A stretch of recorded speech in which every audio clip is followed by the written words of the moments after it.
fabriquer des croix de Sainte-Brigitte, commençons par la matière première, les joncs. On les trouve dans des prés humides, ça manque jamais beaucoup en Irlande bien sûr.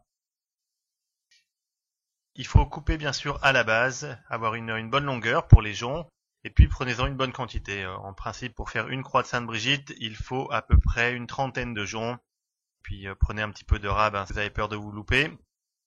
En tout cas, moi ce que vous avez vu, là j'en ai pris pour en faire à peu près une quinzaine. Voilà.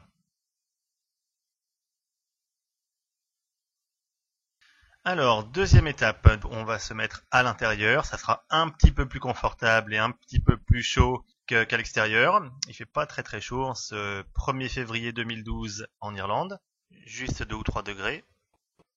Alors, cette deuxième étape, ça va consister à tout simplement épurer un petit peu et trouver le meilleur dans toute cette gerbe de joncs qu'on vient de couper.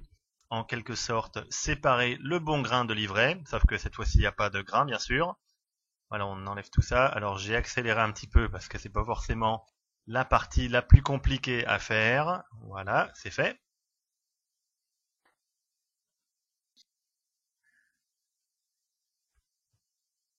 Alors, troisième étape, très simple, et c'est surtout pour nous faciliter la vie et puis pour avoir du matériel un petit peu plus propre avec lequel travailler. On va donner un bon coup de ciseau à tout ça pour égaliser le haut, notamment on va enlever toutes les cimes, là, un petit peu tout ce qui est pointu, tout ce qui dépasse, qui est un peu sec. Ça nous sert à rien, voilà, et pour obtenir des joncs qui sont droits et puis qui sont de belle qualité, homogènes.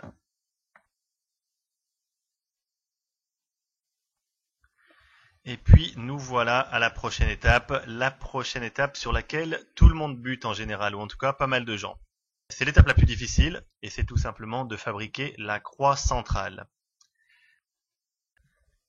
Alors, pour ceux qui ont fait des Scooby-Doo quand ils étaient gamins, ça va leur rappeler des souvenirs parce que le principe est exactement le même. Il suffit de faire comme si on commençait un Scooby-Doo.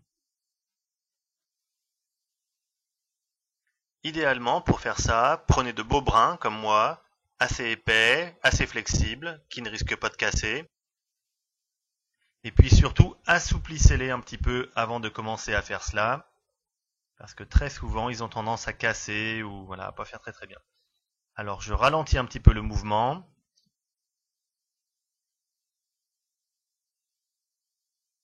Voilà à quoi ça doit ressembler.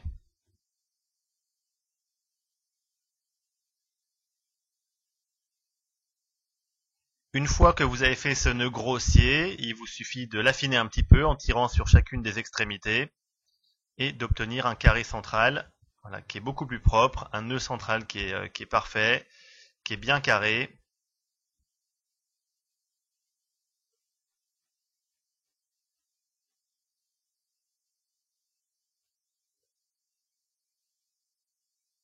Voilà, ça doit ressembler exactement à ça.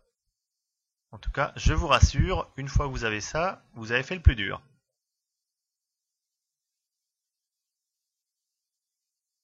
Prochaine étape, par laquelle on va se faciliter un petit peu la tâche. Tout simplement, là, il suffit de plier le reste de vos joncs en deux. Alors moi, vous avez vu que je fais ça par poignée entière. Si vous voulez, vous pouvez également les assouplir un petit peu, ou en tout cas bien appuyer sur l'extrémité. Ça vous aidera par la suite. J'ai accéléré un petit peu le mouvement parce que c'est pas très plus compliqué à faire. Et nous voilà pour la prochaine étape qui est vraiment la fabrication de la croix à proprement parler. Alors suivez bien dès le départ, c'est très simple.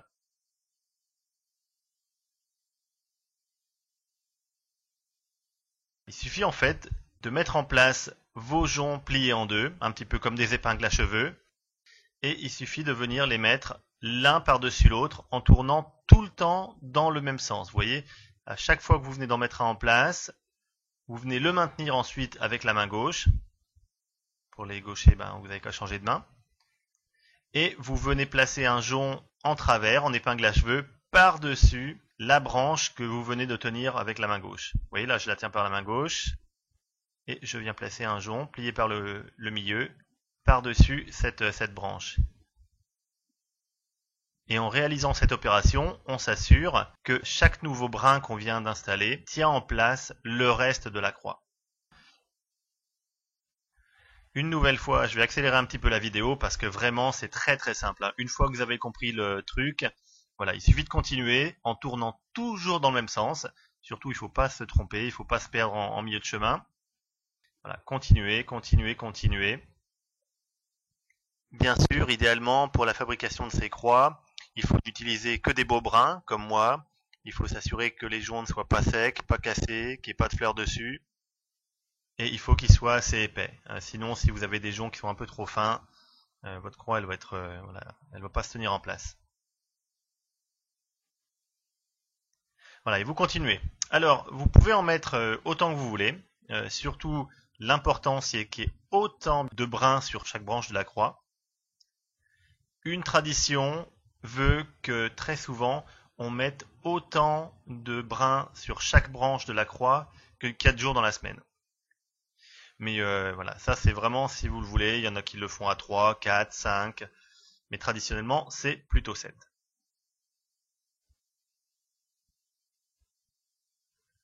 Si vous êtes arrivé jusqu'ici, bravo, et vous êtes presque au bout de vos peines. Alors on va finir la croix, on va vraiment la mettre en place proprement et puis l'affiner un petit peu. Alors on coupe les extrémités, moi ce que je fais c'est que je mets ma main gauche, comme ça je la referme sur une des branches, sur la dernière branche qu'on vient de terminer bien sûr, hein. C'est important, ça va maintenir tout le reste de la croix. Voilà, je coupe à peu près à longueur de la paume de la main. Et puis ensuite, ben, tout simplement, hein, je viens de le fixer tout ça avec un petit élastique.